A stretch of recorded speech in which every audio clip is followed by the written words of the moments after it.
Thank you so much for taking the time to sit with me and let me interview on a few questions. I just wanted to sort of start the interview by asking you really what made you go to LA and what made you really want to see everything there? Well, surprisingly enough, I had no grand plan. It was just a visit to LA because my girlfriend at the time was an actor and she was going there, and I just tagged along. And I had just the film Candy had just come out, so I thought, okay, I'll tag along and I'll try and get a meeting. I'll find out about getting an agent or representation or how that works. So it was like the slimmest idea of a kind of plan that was really just tagging along on the back of her stuff. And then we split up, and so then I was like, oh, I don't really have to be back in Sydney for my relationship, so I'll check out LA for a bit longer and see what happens. That's how it began. Awesome. Because the movie Candy was a lot of success. What was it like experiencing that for the first time and working with such names as Abbie Cornish, Heath Ledger, Jeffrey Rush? What was that like? It was a great experience. You know, it took us years to get Candy up and running because it was like a, dark, it was going to be always a dark, small film about a love affair between two heroin addicts, so it wasn't easy to finance. Until the moment when Heath Ledger came along, read the script, said, I really want to do this, then it basically kind of financed itself. But so when that happened, it was amazing. It was like actors of that caliber, suddenly, Heath Ledger and Jeffrey Rush had won an Oscar, and Abbie Cornish is so great in that role. I'll be back. It was pretty special. It was a kind of amazingly intense, special 6, 9, 12-month period from beginning to end of all that. Yeah. Must have been a really good feeling to all of a sudden experience all this wave of people that are so interested in this story, and everything in the movie must have come out. What was it like when the movie finally did come out and it premiered, and remembering that feeling of it's done, but also seeing it for the first time?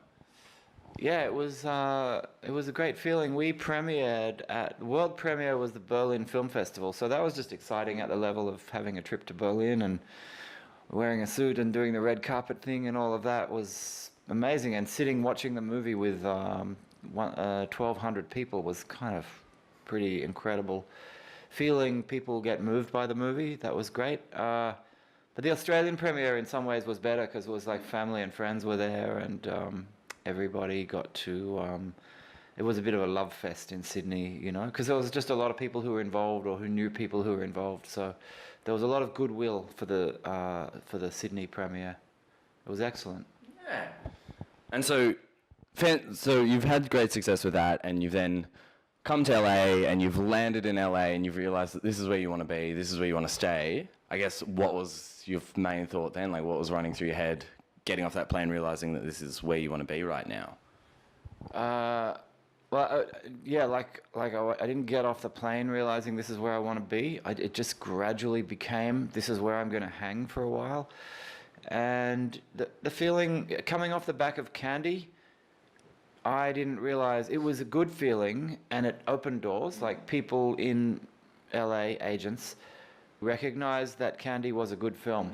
But at the same time, it did not help open doors so wide that I was walking into jobs. Yeah, okay. It was just like, well, that's a good film, but it's not a very, it's a very dark, small indie film. It's not a very Hollywoody film. So it was mixed, I was respected for the Candy screenplay, but I wasn't, I struggled for years not really knowing what I was doing in LA, like trying to find work, and even trying to find representation for a few years was really hard.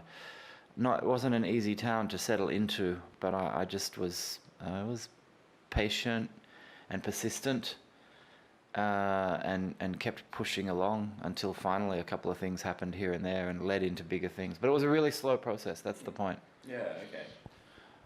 I guess as it's saying, what was your big breakthrough that finally all of a sudden did open all those doors to allow you to feel where you are, be where you are now with the movie Lion that came out and was fantastic, and everything else? Yeah, that's a good question, because because the big break was nowhere in that first several years. Candy was not the big break. And then there were little tiny breaks. There were just tiny little rewrite script repair jobs on things that weren't particularly good anyway, and there was always at the 11th hour, there was always some kind of trickle of money that would like, keep me paying the rent for another month or whatever. But I kept working with Seesaw Films. Emil Sherman, one of the producers of Candy, wound up forming Seesaw Films after Candy with one of the associate producers, Ian Canning. And then they went on eventually to great acclaim. They made The King's Speech and won the Oscar.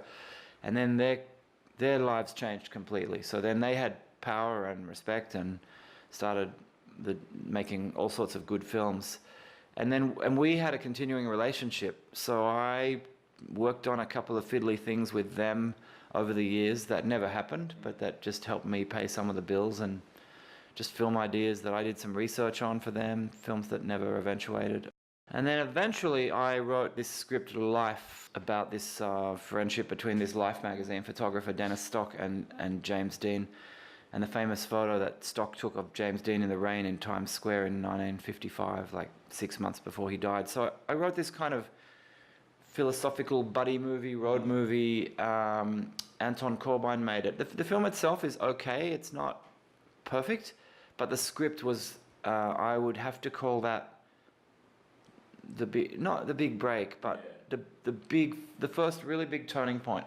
The script suddenly was doing the rounds of Hollywood, and it was being recognized as a good script, whereas Candy could only be ever recognized as a good script about drug addiction, which is like a kind of in Hollywood, that's like, well, that's a no-go zone.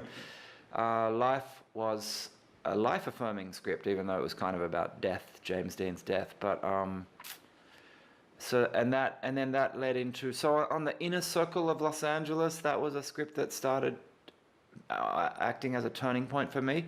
But the absolute, to answer your question in a long-winded way, the absolute huge turning point was from Life. Seesaw then gave me the job of writing the Lion screenplay, and it was like it was two huge moments. One was the bidding war on the Lion script at the Cannes Film Festival in 2015. That changed everything for me, because at that moment, all the 15 studios who lost the bidding war wanted to meet me and talk to me about other jobs, and regretted losing the bidding war and so on. So that was a massive change. At that instant, like 2 years ago, I felt the door swing wide open, and I was suddenly in this place of being offered things that I had never gotten anywhere near before. And then part two of that massive change was the release of Lion into the world. So part one is there's people in a circle in the industry reading scripts, but part two is the wider world is seeing the film and responding to it. And then that too has made a huge change. People love the film, and that results in me having more choice than I certainly did 10 years ago when I arrived in LA. Fantastic. And I mean, the movie Lion just exploded with a fantastic thing, I guess, and it was nominated for Oscar, and you yourself were nominated for an Oscar. I guess, can you describe that feeling of actually receiving an email saying that you've been nominated, and just the feeling of going to the Oscars and taking, I guess, your mum with you, Jojo, taking her with you? What was that feeling like? It was a pretty good feeling. It was, when I saw rough cuts of the film 15 months ago, or approximately, when we all started seeing the rough cuts, we all knew this was a really good film. Like, it was a great feeling of like, we've created a beautiful film.